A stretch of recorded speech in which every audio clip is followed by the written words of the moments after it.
Ora, muito boa noite a todos, sejam bem-vindos.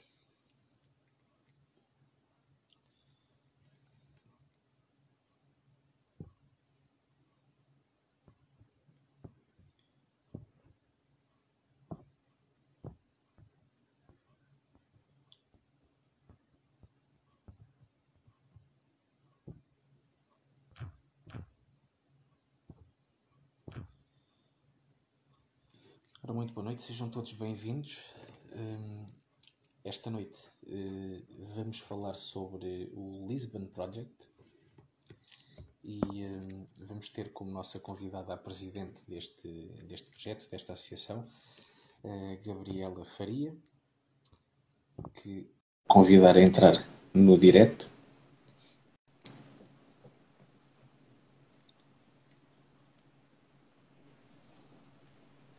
Oi? Olá, boa noite, Gabriela. Olá. Antes de mais, obrigado por ter aceito estar aqui à conversa comigo sobre o projeto, o Lisbon Project. Obrigada pelo convite. Eu vou começar, como se costuma dizer, pelo início. Porquê o nome Lisbon Project e não Projeto Lisboa, por exemplo? Porquê este nome em inglês? É uma pergunta interessante, nunca me fizeram essa pergunta por acaso. Quando eu nasci na África do Sul e a minha língua materna é inglês, então quando eu estava a pensar nesta ideia deste projeto, desta associação, era só isso, era um projeto. Então, como a minha língua materna é inglês, eu fui chamando o Lisbon Project. É um projeto em Lisboa que eu eventualmente vou perceber o que é, mas agora ainda não sei bem. Só que apeguei-me ao nome, então quando foi a altura mesmo de criar a associação, já tinha um lugar especial com esse nome, então ficou o Lisbon Project e não mudei. Entretanto, temos aqui o Peter a dizer boa noite. Aliás, Alô, alô. foi através dele que eu consegui conhecer este projeto. Portanto, eu quero agradecer ao Peter.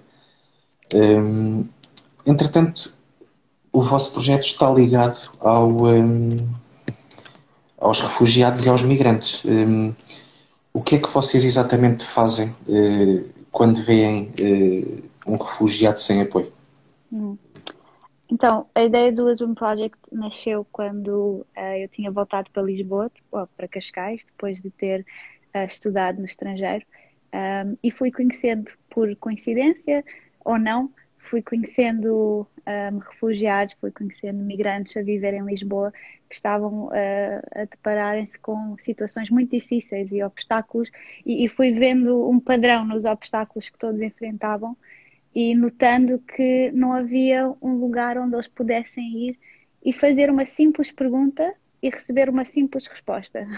Nada muito burocrático, nada muito formal, mas um lugar onde eles pudessem falar com alguém, ter uma conversa simples e direta com alguém. Então a ideia do Lisbon Project foi mobilizar pessoas como tu e eu, acho que posso tratar por tu, se não te Sim, sim. importares, pessoas como tu e eu que não precisamos de ser experts em imigração, nem nas políticas de migração, mas portugueses ou não, que pudessem simplesmente estar disponíveis para ajudar, para tentar chegar a uma resposta em conjunto. Então, hoje, depois de 4 anos, vamos fazer 4 anos em junho, somos uma associação bem maior.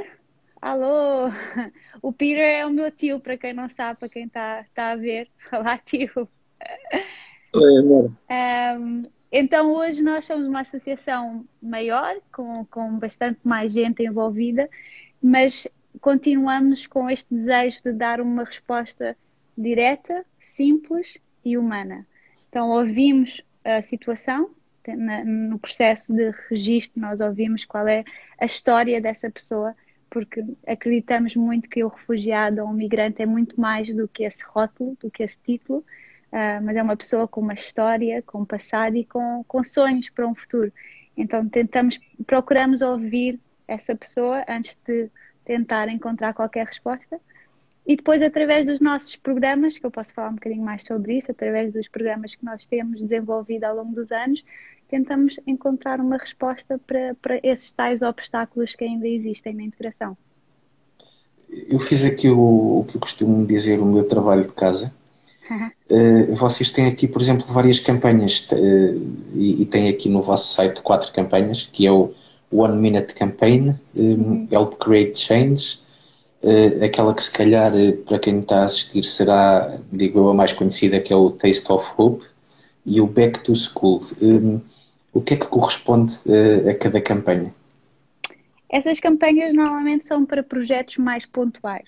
Por exemplo, o Taste of Hope Campaign, e nós também outra coisa, não só porque é a minha língua materna e por isso nós falarmos inglês, mas porque o nosso foco, antes de focarmos na integração da pessoa, o nosso foco e a nossa prioridade é que a pessoa se sinta respeitada e confortável. Por isso é que nós insistimos muito no inglês, porque é a língua que mais nos une com tantas nacionalidades, com tantas culturas, é o inglês que nos une mais e daí nós fazemos quase tudo em inglês e o site e toda a comunicação está em inglês. Mas as campanhas são mais pontuais. Então, o Taste of Hope, por exemplo, foi quando a pandemia começou, em março de 2020, e nós percebemos que muitos migrantes e refugiados na nossa comunidade tinham perdido o emprego, assim, logo de um dia para o outro, porque muitos trabalham na restauração, no turismo, então tudo isso parou e eles ficaram sem rendimentos. E fizemos esta campanha Taste of Hope para angariar fundos. Em menos de 2 meses nós angariámos mais de 19 mil euros, então conseguimos comprar cabazes e tudo mais para poder dar esse apoio alimentar. Então depois o Back to School foi para em agosto ou setembro de 2020 fizemos uma campanha para tentar angariar fundos para ajudar os pais que tinham perdido o emprego a dar materiais escolares para os filhos, e nós fazemos, por acaso, essa campanha é anual. Tentamos sempre em setembro ajudar as crianças a terem coisas novas, não só coisas em segunda mão, mas coisas novas de boa qualidade e muitas vezes as mochilas as mais caras, não só as de linha branca, mas as mais caras, porque assim eles também podem chegar à escola com uma mochila nova do McQueen ou da Disney e não sofrerem de bullying ou não sofrerem de serem inferiorizados. Então, cada campanha tem o seu objetivo e essas são algumas que mencionaste. Eu, antes de passar à próxima pergunta, quero aqui referir 2 coisas. A primeira é que, felizmente, o Instagram já nos permite fazer uma coisa que é, quando fazemos uma live ou um direto, há pessoas que dizem live, há pessoas que dizem direto, portanto deixa ao critério de cada um que está a assistir, podemos colocar uma angariação de fundos em direto. E eu, sabendo da existência da vossa página de Instagram, está aqui a angariação de fundos enquanto estivermos aqui ao longo do direto, portanto quem está a assistir pode fazer doações. Não sei se irá acontecer, mas pelo menos a intenção está cá. Esta era a primeira. A segunda, eu ia perguntar se o Peter queria fazer aqui alguma questão, porque assim que eu disse, olha, vou ter esta convidada no dia X, ele sabia que eu ia ter a Gabriela como convidada, não sabia era o dia. Ele disse, então gostava de estar presente. E ele agora levantou o dedo, eu vou-lhe dar a palavra. Agora tenho uma chamada.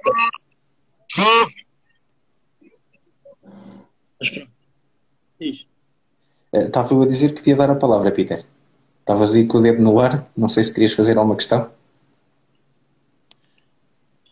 Sim, eu sei que há, Gabi, eu sei que há um projeto qualquer coisa com o Jerónimo Martins, é correto? Sim, são um dos nossos parceiros, sim. Entretanto, enquanto o Peter responde ali às mensagens, eu vou aproveitar. Vocês têm noção de quantos migrantes e refugiados já ajudaram desde o início da vossa atividade, chamemos-lhe assim?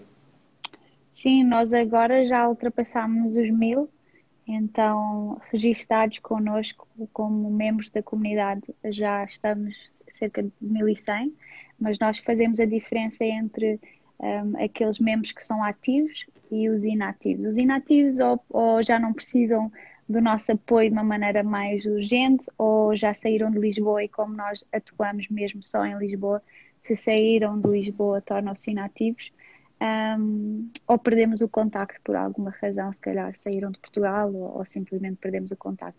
Então, dentro do número de membros ativos, são cerca de 650 que estão a receber um serviço, a participar de um programa diretamente, neste momento, ou então ainda estão muito ligados a receber informações, oportunidades de trabalho e todas as outras oportunidades e novidades que nós temos a acontecer no projeto. Ou seja, este projeto consiste em, digamos, desde o início do conhecimento que tem de um migrante, acompanhá-lo até ao momento em que se insere na sociedade e na cultura portuguesa, correto? Sim, é um processo. Até nós sabemos quando viajamos para outro lugar e é tudo tão desconhecido e temos que construir uma vida. Não sei se já viveste fora de Portugal, Não, mas por acaso não. até quem já foi de férias consegue imaginar o que é ter de recomeçar de novo e ser tudo muito, muito diferente. Então, o nosso alvo é mesmo de ajudar nessa integração, a tornar o desconhecido conhecido. E através de uma forma muito informal, por vezes, muito humana, muito calorosa, tratar as pessoas pelo nome e como amigos, como iguais, de igual para igual, não uma instituição muito burocrática e formal, mas uma família, uma comunidade onde a pessoa pertence, e nós acreditamos muito que quando há este sentimento de pertença, é meio caminho andado para uma integração com sucesso. Se a pessoa sente que pertence a um lugar, sente-se motivada para aprender a língua, para dar e para receber, para trabalhar, para ir atrás dos seus alvos. Então focamos muito em fortalecer comunidade, em construir este sentido de família entre as pessoas, mesmo com as suas muitas diferenças. Houve algum caso que foi assim mais difícil, que tenha sido mais difícil para vocês percorrer este caminho desde a integração, desde a chegada até à integração? Sim, muitos. Trabalhar com pessoas em qualquer área é difícil. As pessoas eu digo sempre, people are the best, but people can be the worst.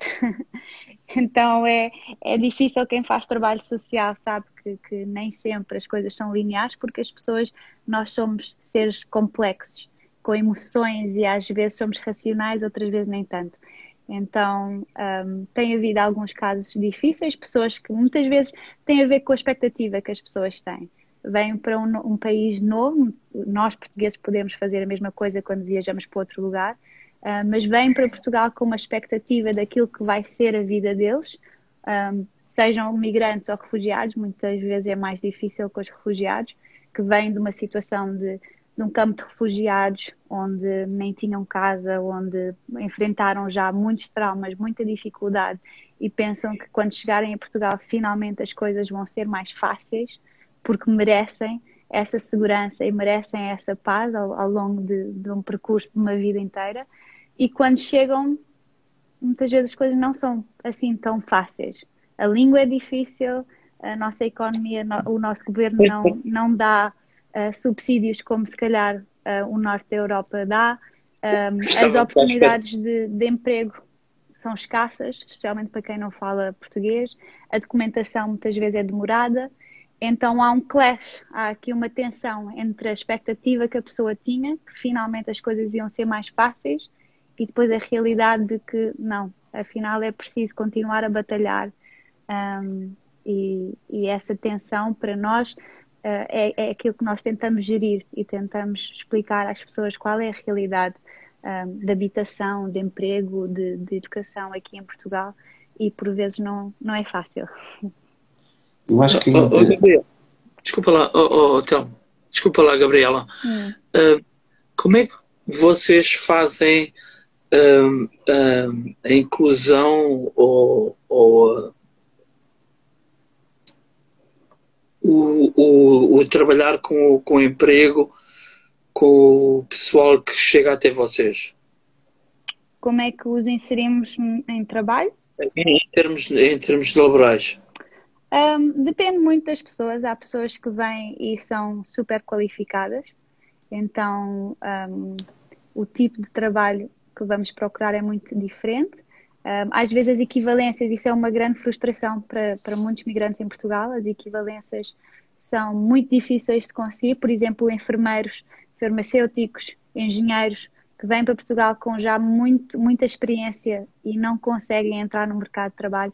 Até durante a pandemia nós vimos muitos brasileiros, por exemplo, enfermeiros com muitos anos de experiência que não conseguiram Portugal a precisar de profissionais de saúde e por causa de burocracia não conseguimos inseri-los na área de trabalho que eles... Desculpa lá interromper, mas vocês recebem pessoas de todo o lado do mundo. Uhum. Sim. Trabalhamos mais com, eu diria que dentro dos migrantes, trabalhamos mais com pessoas do sul da Ásia, por exemplo, Bangladesh, Índia, Filipinas, Paquistão, dentro do grupo de imigrantes. Dentro do grupo de refugiados, são mais da Síria e do Iraque e da Eritreia. São os países que mais vêm até nós. Mas depois tem outras pessoas com qualificações diferentes através dos nossos parceiros. Nós investimos muito em parcerias como a Jerónimo Martins, por exemplo, como a Teleperformance, a WebHelp, onde podemos inserir pessoas com skills diferentes. Muitas vezes trabalhos como a Teleperformance, que é Customer Care, Customer Support, onde as pessoas, os membros da nossa comunidade falam línguas que os portugueses não falam, como turco e árabe, curdo, que são línguas que são precisas nessas empresas, e inserimos de acordo com os skills que eles têm. Eu não vou fazer esta pergunta porque acho pertinente. Ainda há muito aquele estigma das pessoas, e quando digo pessoas não, estou a referir-me a nós portugueses. Não é o meu caso, obviamente, mas a maior parte dos portugueses ainda quando vê notícias de refugiados e imigrantes, que muitos deles vêm naqueles barcos que nós achamos impossíveis, a pergunta que eu faço à Gabriela é, para esclarecer aqui um pouco quem tem ainda esta dúvida, qual é a diferença entre um refugiado e um migrante? Um refugiado é alguém que está à procura de proteção, está à procura de segurança, porque no seu país, ou por haver conflito, ou por haver instabilidade política, o governo não é capaz de assegurar essa paz e essa segurança. Então eles vão para outro país e procuram que esse governo os proteja, que esse governo os aceite e lhes dê essa segurança de vida, de saúde e de futuro. Enquanto um migrante, a linha nem sempre é tão clara assim, porque nós sabemos que muitos migrantes vêm de situações também muito difíceis, mas um migrante viaja por escolha. Um migrante viaja porque está a ir atrás de um sonho, a ir atrás de uma oportunidade económica, profissional, educacional, mas essa linha nem sempre é assim tão preta e branca. Por exemplo, nós temos muitos migrantes que vêm hoje do Brasil, onde existe muito, muito crime, onde as pessoas não se sentem seguras e não são necessariamente refugiadas, mas muitas delas estão a vir para Portugal à procura dessa paz. Então a linha nem sempre é assim tão clara.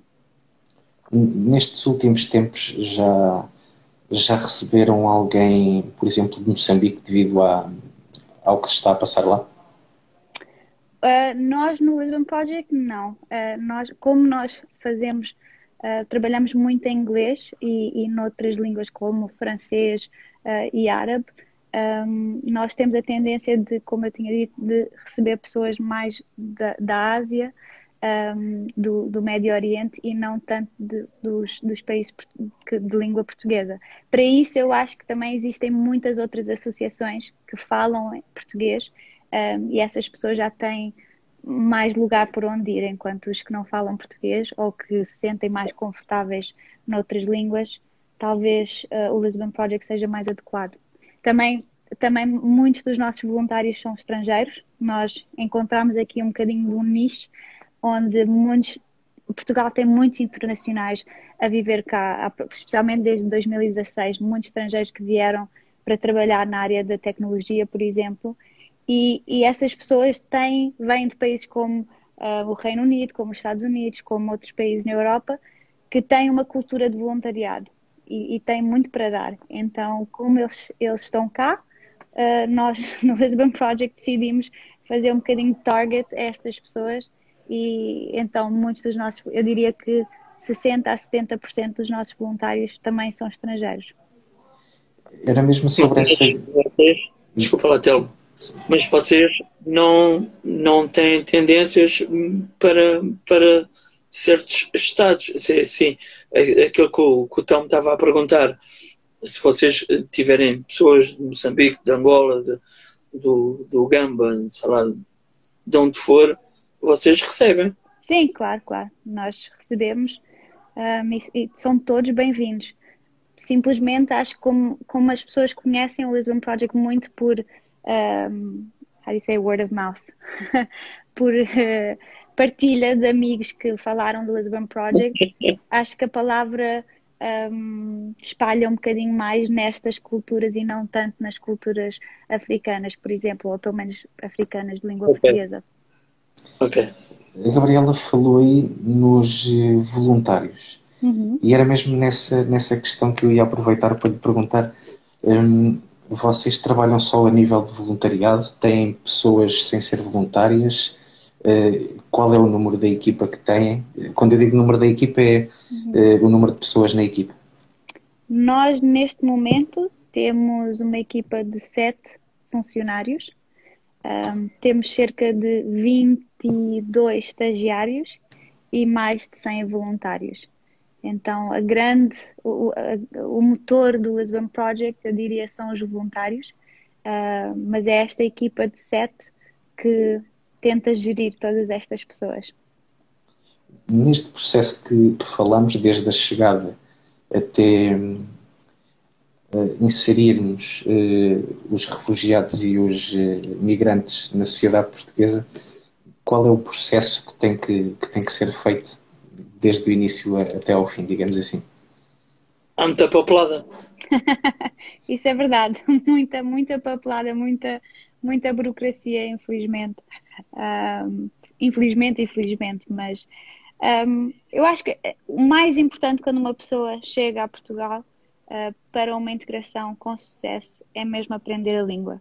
Acho que isso tem que ser a nossa prioridade. O programa de integração para refugiados através dos programas da União Europeia deveriam investir mais neste aspecto da educação, porque sem a língua a pessoa não cria redes sociais, não cria redes profissionais, muito facilmente se isola, ou seja, porque se calhar já tem alguns traumas e tem essa tendência de se isolar, ou simplesmente porque não consegue se inserir na sociedade. Então acho que este processo de aprender a língua e dominar a língua, ainda por cima português, não é não é um idioma que se aprende em 3 meses. Demora imenso tempo e nós conhecemos refugiados e imigrantes que hoje falam fluentemente, mas não foi de um dia para o outro, foi um grande processo e ainda hoje tentam melhorar o sotaque ou melhorar a fala. Então acho que aprender a língua é das coisas mais importantes e mais constantes neste processo de integração. A minha próxima questão tem mesmo a ver um bocado com isso de se conseguirem inserir. Vocês têm, por exemplo, a nível de parceiros, têm empresas parceiras onde eles depois possam inserir-se a nível de trabalho? Eles próprios é que procuram? Como é que funciona esta parte? Nós tentamos ao máximo ter uma visão de capacitar os membros da nossa comunidade. Então, o nosso primeiro objetivo é capacitar as pessoas para que elas possam fazer, seja o que for, seja registrar os filhos numa escola, encontrar trabalho ou até se registarem a si próprios numa escola de português. Então, nós tentamos primeiro capacitá-los com o que é necessário. Na área de emprego, o nosso primeiro foco é em editar o currículo, em ajudá-los a criar um currículo quando não o têm, nesta mentoria laboral da formação de como é que se procura um emprego em Portugal, como é que se usa os sites de procura que existem, como é que se vai de loja em loja, como é que se chega a uma loja e pede-se para falar com o gerente, não simplesmente deixar o currículo, o papel assim à toa. Então esta formação para os capacitar, para eles próprios procurarem um trabalho e não dependerem de nós, porque essa autonomia é importante. Não só porque o Lisbon Project não consegue ajudar todos os membros de igual forma, mas porque um dia podemos não estar em contacto e eles precisam dessa capacidade. E depois, como segundo objetivo, vamos formando parcerias com empresas em setores que achamos relevantes para a comunidade e assim, sempre que aparecem vagas, vamos encaminhando os currículos dos nossos membros. Gabriela, eu posso só fazer uma pergunta fora da caixa? Vocês já lidaram com pessoas que chegaram a Portugal abusadas? E como é que vocês lidam com isso? Sim, já lidámos com pessoas que passaram por coisas que são muito difíceis de falar sobre elas. Muitas vezes as pessoas não falam sobre elas, mas é à medida que é por isso que nós investimos muito no relacionamento, na amizade, porque é através da amizade que nós identificamos que alguma coisa não está bem ou que os padrões de sei lá, de não terem compromisso, de não serem pontuais, às vezes de se exaltarem emocionalmente. Vamos vendo pistas diferentes que existem e que vão acontecendo e assim nós identificamos que alguma coisa aconteceu. E é através dessa amizade que nós tentamos construir confiança para a pessoa ou falar com a nossa equipa ou para nós podermos dar essa referência que temos psicólogos ou temos conselheiros com quem eles possam falar. É isso que eu ia perguntar. Vocês têm pessoas para acompanhar essas pessoas? Sim, dentro do programa de saúde nós temos voluntários que são psicólogos e que estão disponíveis para estar com essas pessoas. Ok. Eu acho que o Pedro está profissional para fazer entrevistas. A minha próxima questão tem a ver há pouco com o que o Pedro lhe questionava e a Gabriela disse que tinha, por exemplo, a Teleperformance como parceira, também a Jerónimo Martins. A questão que eu vou colocar é, por exemplo, apoios do Governo, da Câmara Municipal de Lisboa, tem algum tipo de apoio ou é mesmo só estes apoios destas empresas, como estas duas ou três que falou? O projeto em si, a associação? Sim.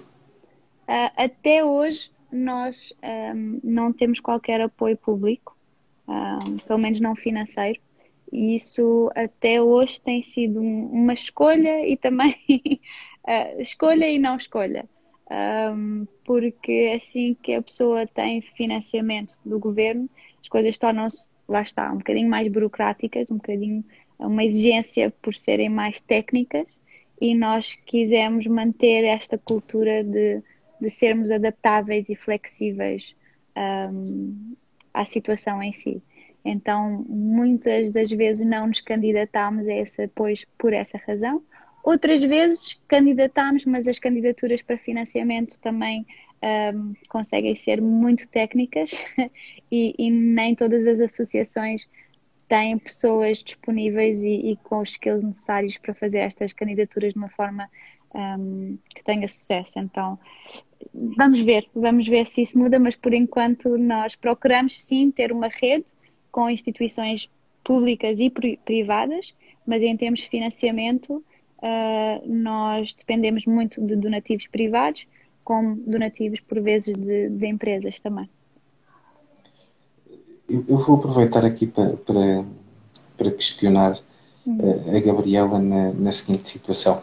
Eu estava aqui a ver que, por exemplo, vocês dão apoio também na questão de os voluntários quando estão no projeto, na associação, digamos assim, não é só também, como o Peter disse, o apoio psicológico, mas tem também o apoio depois para se adaptarem, e aqui vou dar este exemplo porque se calhar é um pouco a minha área, para se adaptarem, por exemplo, aos teclados dos computadores cá e isso também, utilizar isso como ferramenta de trabalho, correto? Então, nós temos 6 programas diferentes, como deves ter visto no site, de áreas diferentes que nós identificamos importantes na integração, seja de saúde, de educação, de emprego, de apoio jurídico, de benevolência. E dentro desses 6 programas, nós temos várias atividades. Essas atividades são muito guiadas por aquilo que nós ouvimos, por aquilo que nós identificamos como uma necessidade.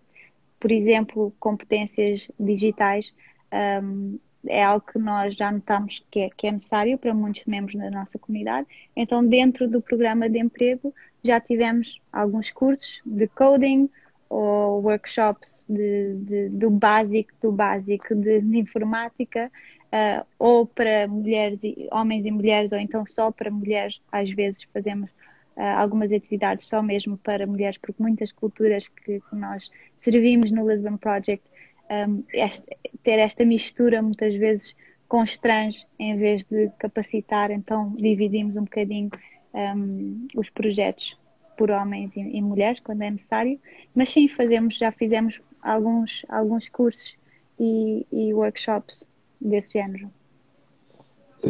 Eu acredito que já era difícil antes da pandemia ter este trabalho na associação de receber os refugiados e imigrantes e depois tratar daquela papelada toda e integrá-los.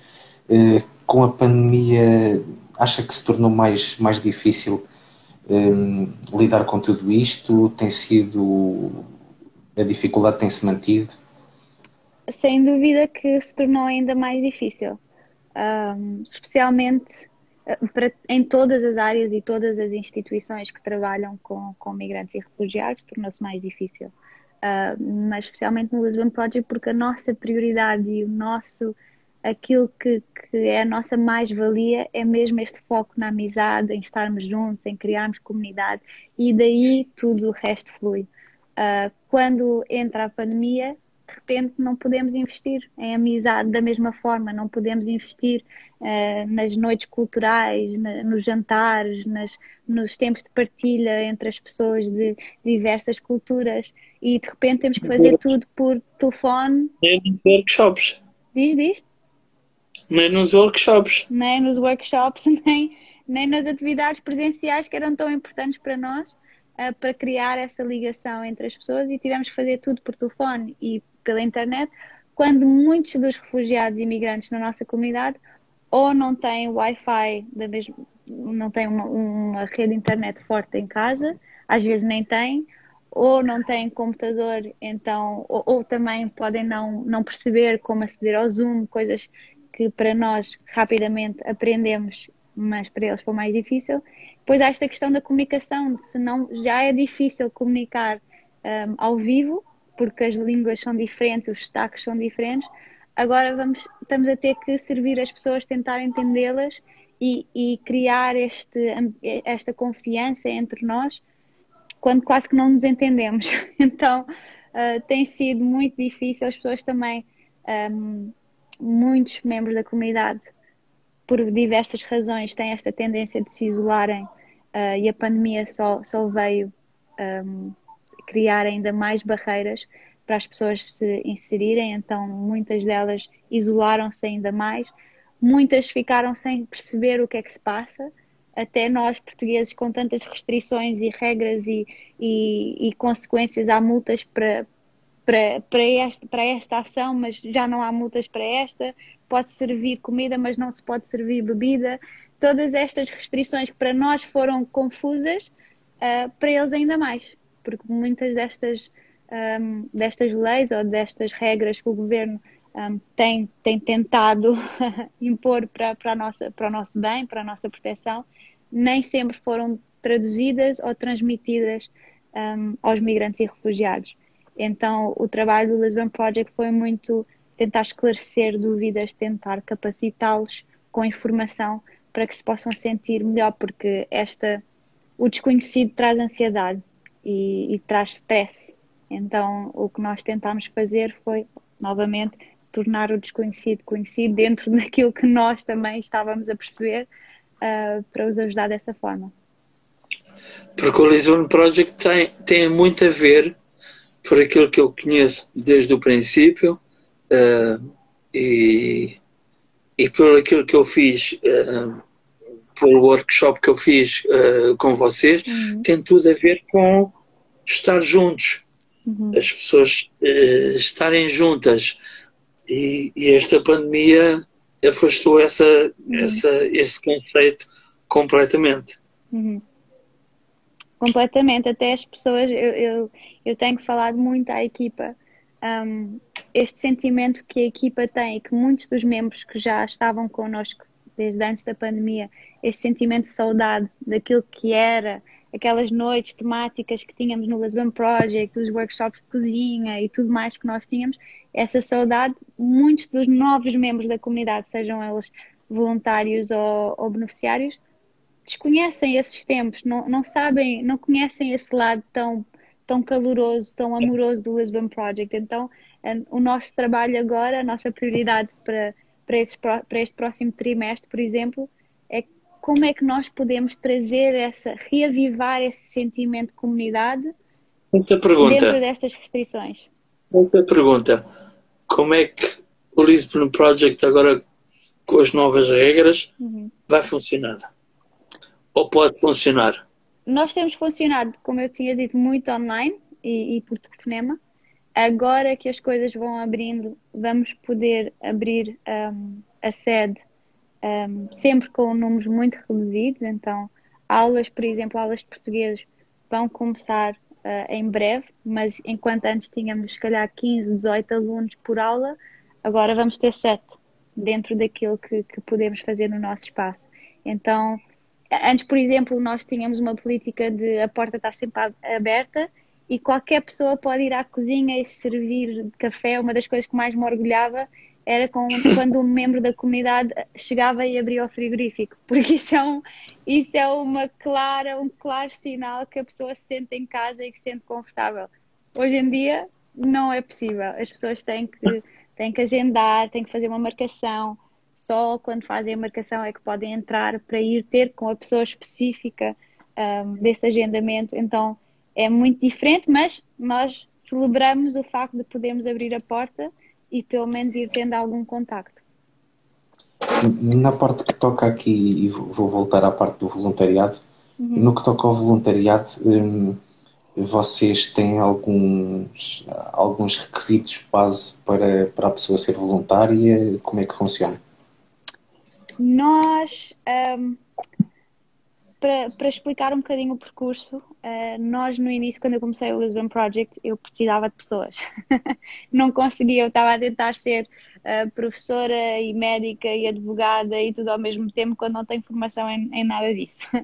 Então fui recrutando qualquer pessoa que me quisesse ajudar a começar este projeto e qualquer pessoa que quisesse ajudar outra, nós aceitávamos e tornavam-se voluntários. À medida que o tempo foi passando e nós fomos crescendo também, fui percebendo que não é qualquer pessoa que nós queremos na nossa equipa. Tem que ser as pessoas com o coração certo, com a visão certa, com a atitude certa de servir. Então fomos restringindo um bocadinho quem é que pode ser voluntário, quem é que pode ser estagiário. Hoje a pessoa faz uma candidatura online no nosso site. Essa candidatura nós fazemos várias perguntas para tentar perceber um bocadinho onde é que essa pessoa está e quais são as suas crenças enquanto à migração e a voluntariado. Nada de muito por aí além. mas a seguir a essa candidatura a pessoa faz uma entrevista connosco, com um dos supervisores, e a seguir a essa entrevista, se nós acharmos que é um bom match, então ela torna-se voluntária connosco. Mas sempre à procura um dos requisitos que nós temos é um compromisso. Um compromisso de pelo menos 3 meses. É uma das nossas regras, porque lá está, se o relacionamento é o objetivo primário, então o relacionamento não se estabelece de um dia para o outro, nem nem a vir fazer voluntariado, a dar sopa a alguém, que muitas pessoas pensam que é isso que é o voluntariado, é chegar um dia, pintar umas paredes e ir embora. O Lisbon Project não é isso. O Lisbon Project é acerca de amizade, relacionamento, e muitas vezes o voluntariado é desconfortável, porque as pessoas nem sempre nos agradecem, as pessoas nem sempre são amáveis, respeitadoras, mas o voluntariado é acerca de servir e de sacrifício, muitas vezes. De darmos porque acreditamos que estamos a investir no bem-estar da outra pessoa e que ao fazê-lo também estamos a ser abençoados. Então tentamos, dentro da candidatura, do processo de candidatura das pessoas que nos procuram, tentamos um bocadinho mostrar a nossa visão também. O Pedro há pouco falava aqui que já tinha dado um workshop convosco, com o Lisbon Project. Eu vou deixar aqui 2 desafios. Okay. O Pedro sabe que os meus desafios são sempre um bocado esquisitos. O primeiro é, quando isto melhorar, voltarem a ter aí o Pedro a dar mais um workshopzinho de cozinha. E o segundo é, se precisarem de um workshop de teatro ou fotografia, eu disponibilizo-me. Ótimo. Eu acho que Eu posso fazer uma pergunta. Diz? Gabriela, como é que vês a ajuda, e agora ponha o meu conhecimento, como é que o Ruben entra no Lisbon Project? O Ruben é o marido da Gabriela. Ok. Como é que o Ruben entra aí nesse tudo? Bem, o Ruben é a voz que não se ouve muito, ou é a pessoa que não se vê muito, mas o meu marido tem sido o meu maior apoiante desde do início, e é ele que, porque talvez as pessoas estão a ver ou não, notam que o meu português não é 100%. Então, o meu marido é o meu tradutor e é quem me ajuda a enfrentar este mundo de burocracia em Portugal. É quem melhora os meus e-mails para as instituições parceiras, é quem faz toda a burocracia da associação e é ele que faz todo o design e comunicação do Lisbon Project também. Tudo o que vocês virem em termos de site, de posters, de flyers, passa tudo pelo Ruben. Então é aí que ele entra e, claro, como conselheiro das decisões que nós tomamos no Lisbon Project. Portanto, em bom português, ele fica com a parte chata. É isso, basicamente.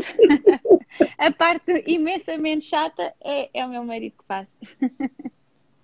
E, entretanto, voltando aqui ao trabalho de casa que eu tive que fazer, obviamente, vocês têm no vosso site, e já vamos depois dizer qual é o site, têm lá uma parte que é uma loja online, onde têm diversos tipos de máscaras para venda. Como é que surgiu esta ideia de fazer máscaras, umas brancas, outras ao estilo africano? Como é que apareceu esta ideia? Nós tínhamos acabado de iniciar um curso de costura em janeiro ou fevereiro de 2020. Fizemos uma parceria com uma empresa chamada Boali Casa de Moda, e foi o Ismael Boali que se dispôs a dar este curso de costura. fizemos uma angariação de fundos, através de outro parceiro conseguimos que investissem nas máquinas, então comprámos cerca de 8 máquinas de costura e o curso iniciou para dar formação a 7 ou 8 senhoras de várias nacionalidades. Estávamos todos felizes e as alunas então muito empolgadas quando de repente, março de 2020, a pandemia começa, ou chega a Portugal e fecha tudo. E nós decidimos, nós reagimos um bocadinho a esta situação. Como é que nós podemos continuar a capacitar estas alunas que estavam tão entusiasmadas com esta oportunidade, que não têm, muitas delas não tinham rendimento, ou se tinham, perderam, e como é que continuamos a dar-lhes oportunidade de aprender e de crescer nesta área. Então, enviámos as máquinas de costura para casa, de cada uma delas, e demos esta sugestão, ensinámos através desafiámos o Ismael a ensinar-lhes como fazer máscaras, demos todo o material. O material sendo africano é porque eu, no verão anterior, tinha viajado à Tanzânia e deram-me imensos tecidos que estavam simplesmente na minha casa, então eu doei esses tecidos e também tem a ver um bocadinho com o Lisbon Project. Então, pronto, e elas foram fazendo as máscaras e sentiram-se, depois nós fizemos um vídeo que está no nosso Facebook, a entrevistá-las sobre este projeto, e 4 das senhoras que participaram disseram que deu-lhes algo para fazer e durante dias e dias, enfim, sem fim em casa, deu-lhes algo para fazer e deu-lhes um sentimento de estarem a providenciar para as suas famílias, de uma forma talvez pequena, mas através das vendas a sentirem-se úteis. E então isso foi muito positivo. Aproveitando aquilo que a Gabriela estava a dizer, a doação, a própria doação, e agora aqui não estou a falar nas doações monetárias, mas, por exemplo, doações de alimentos, ou de roupa, ou de tecidos, como estava a falar, também têm as suas certas burocracias, ou no vosso caso não há aquela burocracia de dizer que a pessoa X doou este material para a vossa associação? Não, nós tentamos simplificar as coisas, até porque donativos de materiais, como roupas, por exemplo, nós recebemos imenso, e se fosse para estar com processos burocráticos, nunca mais. Então, quando tem a ver, depende, se forem, por exemplo, agora durante a pandemia, nesta última quarentena, nós fizemos uma parceria com a escola St. Julian's e recebemos vários donativos de computadores, de portáteis. Nesse caso aí sim, nós registámos um bocadinho mais os donativos e foi um processo diferente, mas no caso de roupas e itens de casa e coisas assim, nós simplesmente recebemos, registramos dentro da nossa base de dados e depois encaminhamos para as pessoas certas e as pessoas que têm demonstrado essa necessidade. Desde o início do vosso projeto até à data em que estamos hoje, os portugueses têm percebido o projeto e têm ajudado nas doações, por exemplo, financeiras, ou ainda tem havido aquela coisa de pá, não sei se vou doar, se não vou? Eu acho que de uma forma muito geral, claro que pessoas são pessoas individuais e não se pode generalizar completamente, mas se eu for dizer de uma forma muito geral, em termos de donativos, quer sejam financeiros ou não, grande parte dos nossos doadores também são estrangeiros. Acho que por terem mais possibilidades de poderem doar, também por terem uma cultura diferente de doar a instituições, que acho que em Portugal nós não temos tanto, se calhar quando fazemos o IRS, mas fora disso não temos essa cultura de dar regularmente a associações, enquanto lá fora existe muito essa cultura. Então eu diria que grande parte dos nossos doadores são do estrangeiro. Os portugueses mostram-se disponíveis. Nós, na grande parte, a atitude é sempre muito receptiva, é sempre de admiração e respeito pelo trabalho que nós fazemos, mas realmente quando chega a hora de dar ou de voluntariar ou de agir, encontramos mais ação da parte do público estrangeiro. Ou seja, podemos aqui dizer que os portugueses são mais de sim, eu dou, eu faço e acontece e depois chega a hora e não acontece, né? Eu por acaso não concordo. Mas pronto. Mas é assim, nós sabemos que se nós vamos dar para alguma coisa, nós sabemos para aquilo que vamos dar. Se nós sabemos que vamos dar para alguma coisa que não sabemos, nós não damos. Eu estou a dizer isto e a Gabriela sabe. Por exemplo, o caso da tua tia, é assim, nós conseguimos coisas impossíveis. Agora, para dar, para dizer assim, olha, eu estou-te a dar porque tu queres comer, e depois a pessoa chega... eu conto sempre esta história.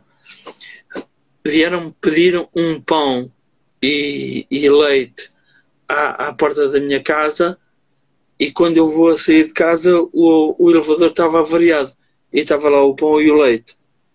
Então, as pessoas são sempre muito cépticas a dar.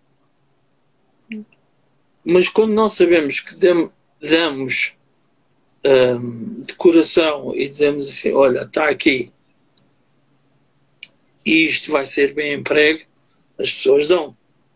O nosso povo, eu digo sempre isto e reitero, o nosso povo português é muito, muito, muito, muito solidário. E nós, quando temos que fazer, fazemos.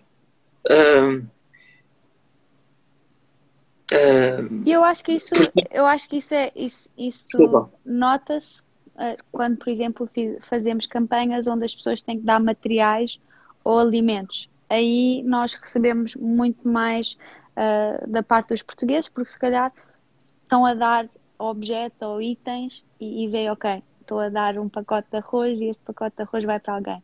Dinheiro, se calhar, é uma área um bocadinho diferente, mas a verdade é que em Portugal é um dos países menos racistas na Europa, e isso nós podemos celebrar, que em Portugal muitos migrantes e refugiados não sofrem os horrores que sofrem fora de Portugal, especialmente em países hoje em dia como na Itália, na França, na Alemanha, onde se calhar as pessoas já estão saturadas e já vão generalizar toda a gente com o mesmo rótulo.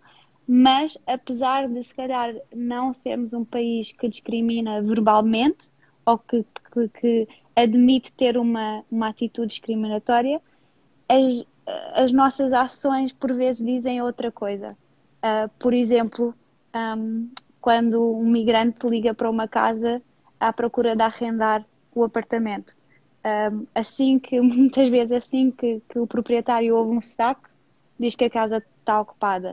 Ou quando é para ir a um balcão do CEF ou um balcão do centro de saúde, não termos alguém no centro de saúde ou nos nossos hospitais que fale inglês ou que fale francês, isso em si, pronto, verbalmente nós podemos não dizer que não discriminamos, mas a verdade é que as nossas ações também não são muito welcoming, não são muito acolhedoras muitas vezes. Então temos que admitir aqui que há ainda muito por caminhar. Se bem que nós temos, se bem que nós somos dos povos mais, como tu dizes, welcoming. Ou seja, nós falamos inglês, francês, até alemão. Se calhar nos sítios turísticos, se calhar nos sítios falamos mais do que os outros. Por exemplo, nós vamos a Espanha ou a França e ninguém fala nada senão espanhol e francês. Mas mesmo assim enfrentam os migrantes e refugiados na prática, na integração, na construção de uma vida, ainda enfrentam muita discriminação, se calhar não verbal, mas na evidência das oportunidades que se abrem para eles. Mas tu achas que nós não, o povo português ou Portugal ainda vê esta coisa dos refugiados como algo errado ou mau? Não, eu acho que os portugueses não veem a questão de refugiados como algo negativo. Na verdade, eu acho que os portugueses não sabem qual é a situação. Eu acho que os portugueses estão um bocadinho na ignorância de não saber, e não é necessariamente culpa dos portugueses, é simplesmente não verem muitos refugiados, não saberem onde é que eles moram em Portugal, quantos refugiados é que há em Portugal, de que país é que eles vêm, qual é o background, qual é o percurso deles. Eles vieram de barco, vieram de avião, os portugueses não sabem. Por isso acho que, por não saberem, também não têm uma grande opinião. Eu vou aproveitar para perguntar à Gabriela. Quem quiser conhecer-me melhor ainda do que já conhece através deste direto, o vosso projeto, como é que o pode fazer? Indo ao nosso site, que é lisbonproject.org, lá podem ver toda a informação sobre o projeto. Também a seguir-nos nas redes sociais. Eu hoje estou a fazer este live no meu Instagram, mas talvez deveria ter feito no Instagram do Lisbon Project, mas basta procurar o Lisbon Project by Riverside no Instagram e no Facebook, e aí podem ver mais informações. Eu vou aqui aproveitar, ainda antes de terminarmos, donativos. Como é que as pessoas podem fazer donativos? Donativos. Hoje em dia é muito fácil. Tanto no Facebook como no Instagram temos o botão de doar, logo na nossa página nas redes sociais. Ou então podem ir ao nosso site e tem lá a secção de doar, e as pessoas podem fazer por PayPal ou no Donor Box, ou então também temos lá toda a informação de IBAN e detalhes bancários para fazer uma transferência. Então é fácil, até MBWay podem fazer, não sei o número de cor, mas podem fazer por MBWay. Acho que a informação haverá de estar no nosso site, então é fácil, de qualquer maneira resulta. Resta-me... Está aqui o telefone a tocar. Resta-me agradecer-vos e continuarem com este projeto. Obrigada pelo convite, obrigada, tio, pela apresentação. É sempre um prazer falar sobre o Lisbon Project e partilhar um bocadinho mais a pessoas que mostram interesse em saber mais sobre este projeto e esta população que existe no nosso país. Obrigado mais uma vez. Pois isso, não sei.